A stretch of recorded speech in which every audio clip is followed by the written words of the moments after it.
U.S. finalizes the sale of 66 F-16 fighters to Taiwan as China tensions escalate. Taiwan will receive 66 new American-made F-16 fighter jets in the biggest arms sale to the self-governing island in years.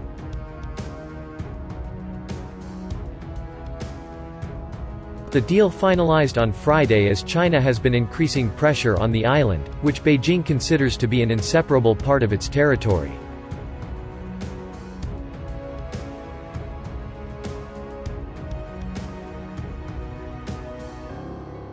Friday's announcement was made on the website of the United States Defense Department, under the Contacts Updated section.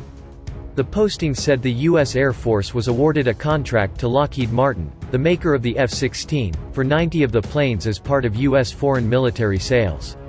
No customer for the purchase was named, but a U.S. State Department source confirmed that an order from Taiwan approved by the Trump administration a year ago as part of the deal.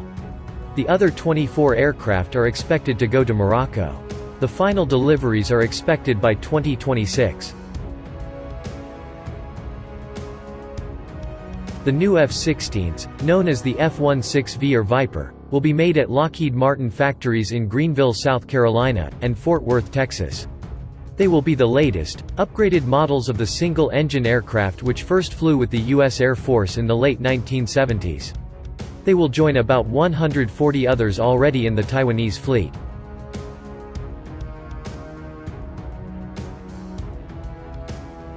When the deal was formally approved last year, it was greeted with strong bipartisan backing from Congress, including from the Democratic chairman and the leading Republican on the House Foreign Affairs Committee. The sale of F-16s to Taiwan sends a strong message about the U.S. commitment to security and democracy in the Indo-Pacific, Democratic Representative Eliot Engel of New York and Republican Representative Michael McCaul of Texas said in a joint statement last August. That announcement a year ago came at a time of increasing tensions between Washington and Beijing over Taiwan, a democracy of around 24 million people, and things have only gotten worse since hitting a new low point last week when U.S. Health and Human Service Secretary Alex Azar visited the island for talks with its leaders. Azar was the highest-ranking U.S. official to visit Taiwan in 4 decades.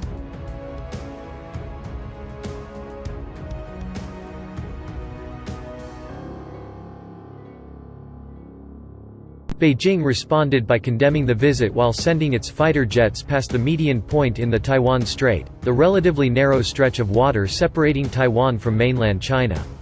It was only the third time since 1999 that Chinese warplanes purposely crossed that line, according to Taiwanese and U.S. government reports.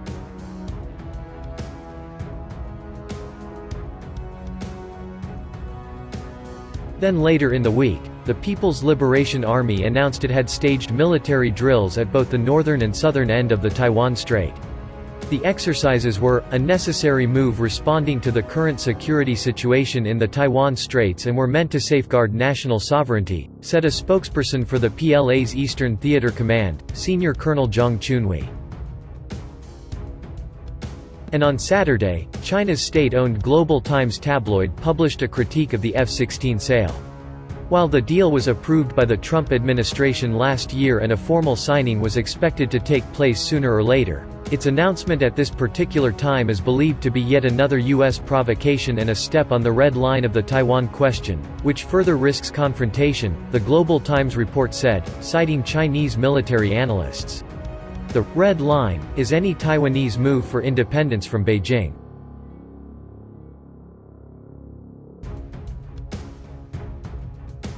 But Drew Thompson, a former U.S. Defense Department official now at the Lee Kuan Yew School of Public Policy in Singapore, said Friday's announcement was procedural more than provocative, as Lockheed Martin had to line up subcontractors to get the specific components to make the airplanes to Taipei specifications.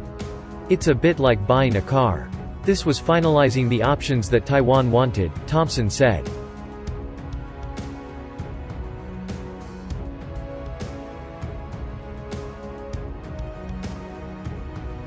Australian military analyst Peter Layton of the Griffith Asia Institute said the F-16 sale could actually help stabilize the Taiwan situation, at least from a military standpoint.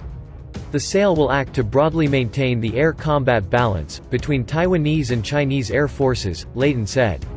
China has significantly more air combat aircraft than Taiwan, but in a conflict, Taiwan will be defending and the China attacking. The difference in roles and that Taiwan will be operating over its own airfields compensates for the difference in numbers, he said.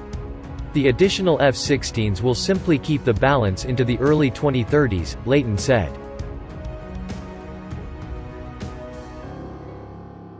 While the U.S. has long provided arms to Taiwan as part of the 1979 Taiwan Relations Act, Beijing has frequently chafed at those sales, protesting them as a violation of China's sovereignty despite the Chinese Communist Party has never governed the island.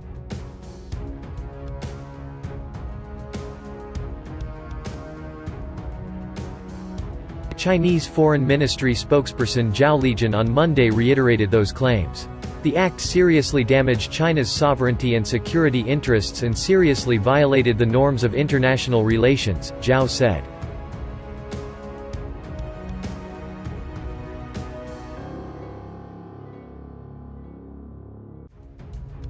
A Pentagon report in May 2019 warned that Taiwan's traditional military advantages over Beijing in the event of a cross-strait conflict were eroding in the face of China's continued efforts to modernize its armed forces.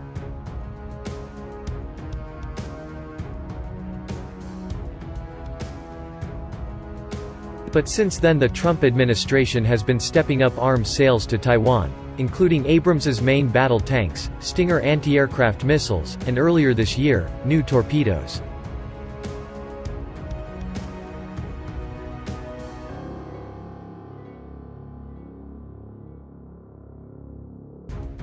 Then last month the U.S. State Department approved a request by Taipei to upgrade its Patriot surface-to-air missiles at an estimated cost of $620 million, according to Taiwan's government-run Central News Agency.